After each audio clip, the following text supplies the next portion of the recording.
Good morning, good evening, good afternoon. Hello, wherever you are, and welcome or welcome back to Kita's List. This is a channel where,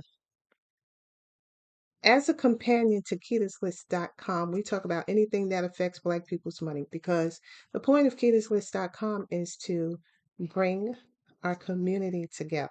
We want to bring together culture, commerce, and community. That's what kitaslist.com is all about. We're always saying that we should support Black business, that we should be more connected. And I believe that. And I'm trying to put my skills where my mouth is. So I've been in tech. This is my 40th year. I know, you know what they say is true. This is my 40th year in tech, and I love tech. And I want to use it to help people who look like me. I read that as consumers, we spent was it $1.6 trillion in 20, I think it was 2019, $1.6 trillion. It might have been 2021. But here's the thing. That amount is more than some more than the economies of some countries.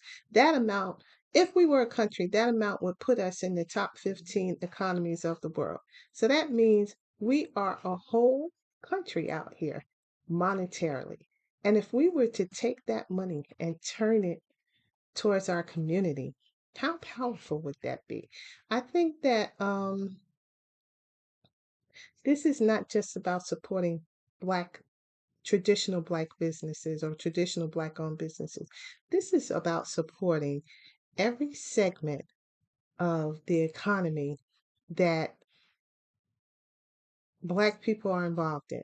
So, what I mean by that is we should also support Black nonprofits. We should support Black social media. We should support um, um, Black professionals.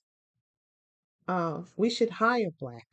Um, we are talented people, and we can make this happen for ourselves. Um,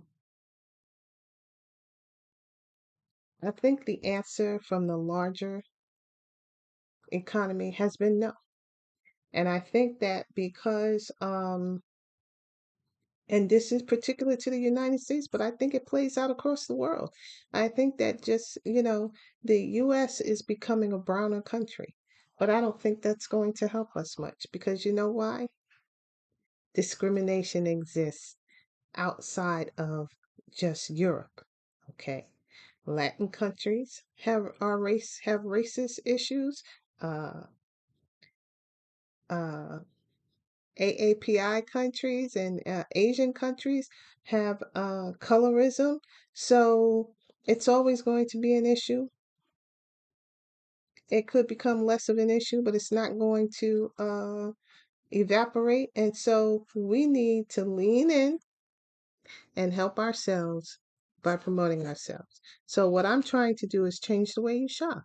Before you buy anything, I want to build this to the point that you can go to keythislist.com and look for what you're looking for, find what you're looking for that is being offered from a Black owned source. Okay, so it's not just companies, it's nonprofits, it's social media. And I think the social media has the greatest potential. And the other thing that has a really great potential is professionals. If I want to buy a house, I want a Black realtor. I want to have people who understand me culturally. And there are always going to be people who say, you're racist, you say you want to be included, but you're excluding people by working with people who look like you. Really? I'm just saying, this is what people naturally do. When someone of a different culture gets ready to go to the doctor, they open up their insurance directory and they find the doctor based on the last name. We can't do that. So that is why we need a place like keythislist.com to go and find that person. Okay? I want a Black dermatologist with skin like mine. I want, or at least who's been around skin like mine. Um, I want, I want a black ophthalmologist. Okay, I want a black internist. Okay, I want a black jeweler, whatever it is, right? I want my community to have the right of first refusal. And this is what communities do all over the globe. We just have to build a place to find each other more easily. Okay. I want to have on there, I've got a place for jobs. If you want to put a job in front of the eyes of Black people, you can do that on this site. Now, the site is not completely free. Of course, if you are a consumer, it's free to join, free to use, right? If you're a business, you will have to pay for a listing. But I have specials all the time. Um, and I'm more interested in the cause than the money. I really want, if I could say, that I'm the person that made this happen, that would make me very happy. So I'm a small business too. And so I'm trying to bring my tech skills to the community, and I hope that if if supporting Black businesses, professionals, social media, and nonprofits is important to you, or if you are a Black owned business, nonprofit, um, social media, or you're a Black professional, that you will join keytoslist.com. The link is in the description box. In the meantime, enjoy the channel, watch the videos, like the videos, share them with a friend. Thank you so much, and I'll see you soon. I'm back. So I'm back with part two of the white collar recession, right? And so I've been saying that this recession is a made up thing. This is just companies cutting costs to make more money because they can. And they're not struggling and they're not hurting. And I want to show you case in point. Hold on a second. Check this out. Google lays off dozens more Bay Area workers on way to record valuation. So they're about to hit a record for the value of their company, and they're laying people off. And just to add a little insult to the injury, let's see what they did. They didn't just lay people off, but they're opening those same jobs in foreign countries. So let's go through it a bit at a time. This is a view of Google's headquarters in Mountain View, California on April 16th. Alphabet, which is Google's parent company, was worth more than $2 trillion in late April. I just feel like American workers are just being some words that you can't say on YouTube. So let's say taken advantage of. Okay. This time, listen, Google's laying off 50 more Bay Area workers, adding to the hundreds of local cuts and companies already made in 2024. This time, the announcement came just 2 days before the Mountain View tech giant hit a major financial milestone. Wow. Okay. Right here. CNBC reports a part of a 200 worker layoff within Google's core teams, which, per the company website, on flagship Google products, online safety, and IT infrastructure. Many core teams will hire corresponding roles in Mexico and India. Really? Okay. Okay, let's see. Details in a warrant filing on April 24th, which is required under the Worker Adjustment and Retraining Notification Act in the event of mass layoffs. Layoffs will officially go into effect in June, and employees have already been notified. Wow. So this is why we're having a white collar recession. Okay. Now, I'm gonna bring you back to me for a minute. I'm a fan of Google. I love Google, but I don't love, and I'm going to have to rethink my allegiance. Okay? This is really, are you kidding me? You're in this country, you're in America. The people in this country have contributed to making you one of the strongest companies in the world.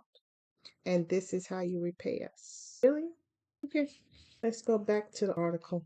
Yeah, I'm going to put myself in the corner down here this time. So in January 2020, they surpassed the $1 trillion valuation. So let's see, they're having a $2 trillion valuation in 2024. They had a $1 trillion valuation in 2020. They've doubled in 4 years. Wow. Wow. Oh, wait a minute. High advertising revenue sent Alphabet stock soaring further in 2021, and the company briefly poked above the $2 trillion mark in midday trading on November 8th. Okay, so they've been up and down a little bit, but then they hit a rough patch in 2022.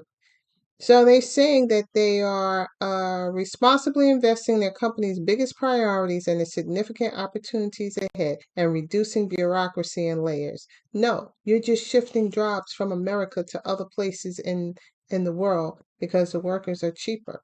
But you know what? That's a double-edged sword because what I found is that those cheaper workers, well, you get what you pay for. And then they hire people like me to be the go between to help those cheaper workers understand what it is that you want them to do. Current waves of job cuts aren't to create the capacity for large investments. Really? You're worth $2 trillion. Okay. Pouring money into infrastructures for AI, data chips. I think that as, let me just, okay. This, I don't like this. And I'm sure I'm not by myself. Wait, let me get to the other part before I get into this. So, let's see. Let's see. Just give me a second because I wanted to make sure that I pointed these things out. Um, yeah, here it is. But before I can get, let me check for this. Okay. So I'm ready now. So there. So, 24 tech layoffs, right? I want to talk about this for a second because, there's tech layoffs and tech hires. It's just a cycle that happens. But I feel like this one is kind of artificial. So, following significant workforce reductions in 2022 and 2023, this year has already seen 60,000 job cuts across 254 companies. And this is for TechCrunch. Now, I respect TechCrunch, right? So you should put TechCrunch on your list of articles or list of websites that you look at if you're looking for sources on tech information. Um, so Tesla, Amazon, Google, TikTok, Snap, and have all had sizable layoffs. Down here, how many, right? In May, there's a sprinkler. I'm not aware of that. Tesla in 2020 in April, Google in April. Let's see, Nike. See, here's the thing, not a tech company, but who can live without tech today, right? So let's see, March, Nintendo of America jumps out at me. IBM. February. Oh, what happened here? Okay. Fisker, Bumble, Apple. I was looking for Amazon. Grammarly? Wow. Uh, Salesforce laid off 700 in January. It's one of their staff, but it's still a lot of people. Okay, let's see. I didn't see Amazon, so let me just search for it. Okay, there it is. I missed it. Okay, this when February. Apple, Sony, Expedia, a lot. Cisco, Instacart, Mozilla, Grammarly, Get Around. I don't know Get Around. Grammarly, Amazon, DocuSign. Wow. Okay. So now they've laid off all these people, right? Then they have the audacity to say this. We're trying to make this larger. Okay. Look at this. Tech, Amazon, and Google's green card applications amid layoff. Is this? They suspended green card applications for immigrants in the U.S. for the year 2024, a move prompted by recent layoffs in the tech industry. No, you don't need to import people when you're hiring them in their home country, right? So, and of course, a lot of people want to come to this country because where they're at is not so. With more U.S. workers available for open positions, the labor market test fails, so the process becomes a waste of money and time and money for those tech companies. Okay. Now, I think it's a bunch of hooey, and I want to tell you why. So let me just see if I got this straight. You laid off a bunch of folk. You are rehiring for those same positions in foreign countries. And now, because you don't need to bring the people in, because you can hire them where they are, which is also cheaper for you and less paperwork, you want to tell me it's because there are, it's in part because there are so many available workers in the US economy because you laid them off. I mean, that's what we're doing. I don't know how dumb you think we are. You laid the people off. You caused there to be a lot of events. You rehire. You plan to or have rehired for those positions. Not all of them, but many is too much to me. You rehire for those positions outside of the host country, and then you say, "Well, there's so many available here. Why would we bring in people from the outside?" Really? We see you, we see what you're doing. It's not cute, and we're not fooled. Now, what happens if American citizens get themselves together and say, well, you know what? We're not going to buy your products for a year. See how you like that. See, you can't just keep beating people down. This is all game. Basically, okay, you want to reduce costs? You want to reduce costs, right? So you lay people off. Okay. Then you decide, you know what? I can reduce costs even. I still need those positions, so I'm gonna hire them in other countries where the what I have to pay is less than half of what I was paying here. Okay, you did all of that. No, insulting, it's injury, it's now. You want to tell me, oh, we're going to bring in less workers because there's so many people available here. You know, that's the part that is the space. You know, do what you do. Nobody can stop you. But don't present yourself like you're doing us a favor. It's like you stole my wallet. You looked inside and said, okay, well, I'm going to give you this $5 so you can get home. Really? Oh, gee, thanks. How magnanimous of you. So, ah, man. Now, this is what's happening in the economy. So you are looking for a crack, you might just want to think about it. Now, here's the good news. That's large tech companies, and there have also been some financial services. But there are other places that are a safer bet, other industries that are a safer bet. Um, and that's what I'm going to talk in part three of the white collar recession. So I'll see you there soon.